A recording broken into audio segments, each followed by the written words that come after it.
চলে যাচ্ছি আজকে। আজকে মাত্র 2 রাত ছিলাম এখানে। তো 2 রাত থাকার পরে আবার চলে যাচ্ছি, যেহেতু আমরা একটু বিজি মানুষ, বিজি থাকতে হয়। আর এখানে প্রচুর সমস্যাও।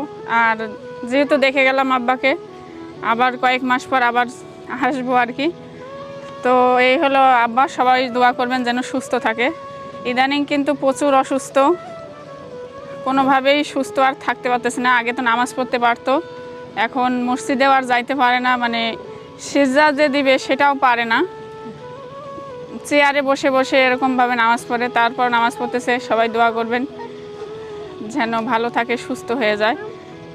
আর বাবা মা বলতে কি বলবো, বাবা মা এমন এক জিনিস যেটা যার আছে সেই বোঝে, যার নাই সে তার কষ্টটাও হয়তো অনেক বেশি।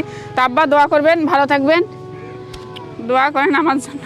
আমি তো এতিম হয়ে গেছি। আমার